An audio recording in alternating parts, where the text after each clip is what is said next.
Please subscribe our channel قرآن و حدیث media. السلام علیکم ناظرین، آپ دیکھ رہے ہیں قرآن و حدیث میڈیا۔ میں ہوں محمد اویس، ہمارے ساتھ پروفیسر حافظ عبدالغفار بہاولپوری صاحب موجود ہیں۔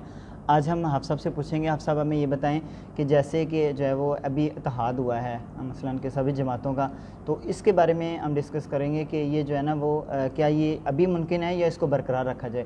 اور دوسری بات یہ ہے کہ جو ہے وہ اہل بیت اور صحابہ کرام رضوان اللہ اجمعین، اس کے اوپر اگر کوئی اس کی گستاخی کرتا ہے ان کی، تو اس پر حکومت کو کیا اقدامات کرنے چاہیے؟ جی الحمدللہ رب العالمین والصلاة والسلام علی رسولہ الکریم۔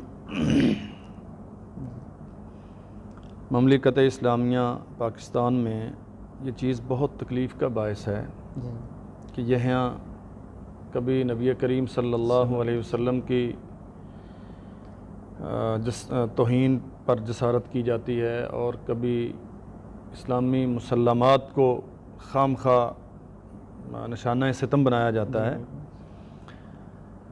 اصحاب رسول علیہم الرضوان ساری امت کے لیے یکساں طور پہ واجب التکریم ہیں، اور ہم اہل السنہ بجا طور پہ یہ سمجھتے ہیں کہ ہم تک دین انہی نفوس قدسیہ کے توسط سے پہنچا ہے۔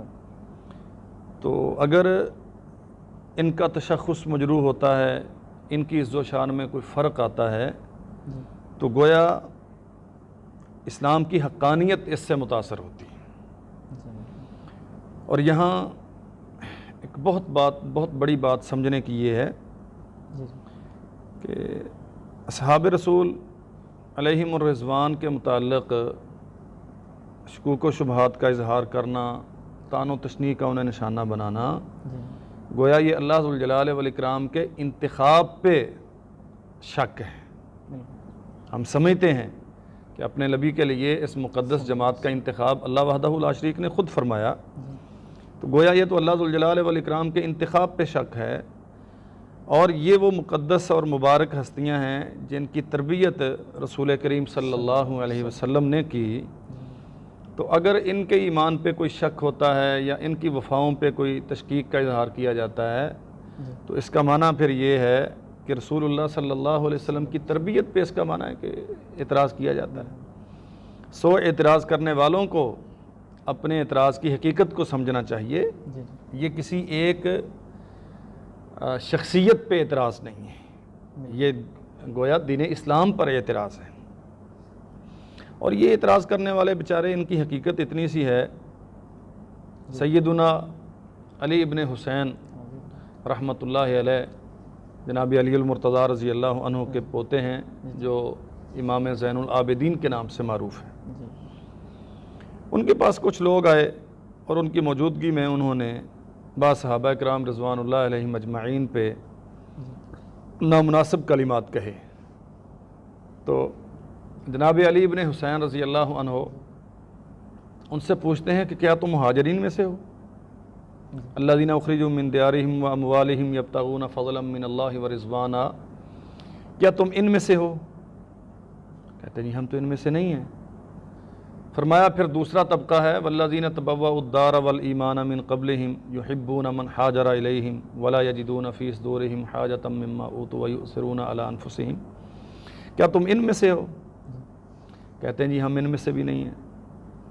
تو فرمایا پھر جو تیسرا طبقہ ہے نا، والذین یقولون ربنا اغفر لنا ولاخواننا الذین سبقونا بالایمان، میں تمہیں بتاتا ہوں کہ تم ان میں سے بھی نہیں ہو، پہلے طبقے سے بھی نہیں ہو، دوسرے سے بھی نہیں ہو، تیسرے سے بھی نہیں ہو۔ تمہاری اوقات کیا ہے کہ تم نبی کریم صلی اللہ علیہ وسلم کے اصحاب پہ زبان تان دراز کرتے ہو؟ یہ فرمان ہے امام زین العابدین کا رحمۃ اللہ علیہ کا۔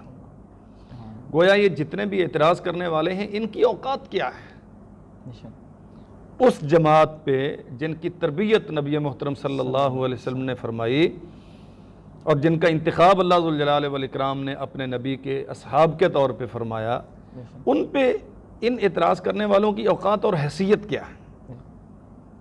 جہاں تک مسئلہ ہے قانون سازی کا، تو میں علی وجہ البصیرہ یہ بات سمجھتا ہوں، ہمیں اسلام نے کافروں کے باطل معبودوں کو گالی دینے سے بھی روکا ہے۔ نتیجتاً وہ آپ کے سچے رب کو گالی دیں گے. اس لیے اللہ ذوالجلال والاکرام نے آپ کو روک دیا، ہر صاحب ایمان کو روک دیا کہ آپ کافروں کے باطل معبود کو بھی گالی نہیں دیں گے.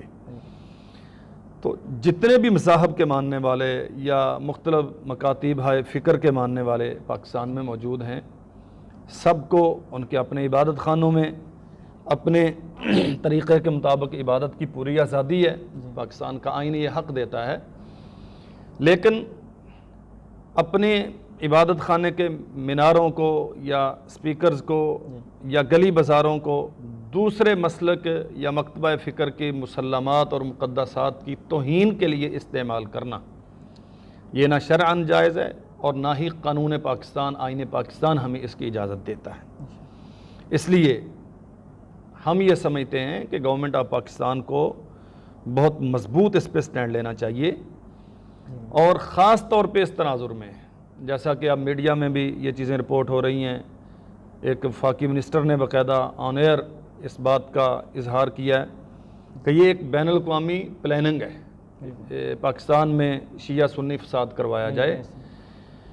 تو خاص طور پہ اس تناظر میں امن و امان قائم کرنے والے اداروں کی، ہماری سیکورٹی فورسز کی یہ ذمہ داری ہے، لا اینڈ آرڈر کے جو ذمہ دار ہیں ان کی یہ ذمہ داری ہے کہ ایسے عناصر پہ بڑی گہری نظر رکھیں، اور جو بھی کسی بھی مسلک کے مقدس شخصیت یا مقام پر کسی قسم کی زبان تان دراز کرتا ہے اسے قرار واقعی سزا دینی چاہیے، اور ایسا مضبوط قانون بننا چاہیے کہ کسی کو اس قسم کی خباثت کی کوئی جرت باقی نہ رہے.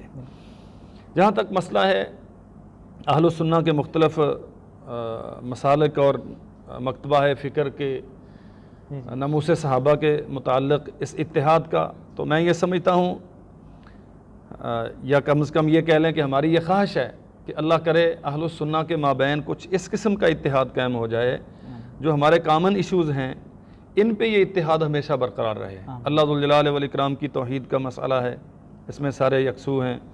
نبی محترم صلی اللہ علیہ وسلم کی حرمت اور ناموس کا مسئلہ ہے، اس پہ سارے یک آواز ہیں. قرآن مجید کی حرمت کا مسئلہ ہے، اصحاب رسول، اہل بیت اعظام، ان کی حرمت اور تقدیس کا مسئلہ ہے. تو یہ کامن ایشوز ہیں.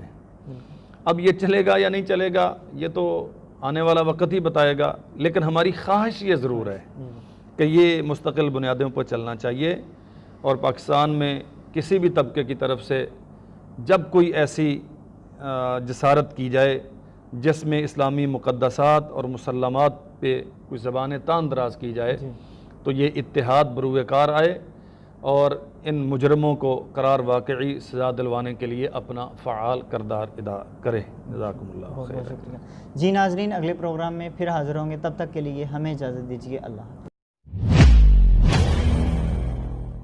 دعوت قرآن و سنت اپنی یہ پہچان ہے.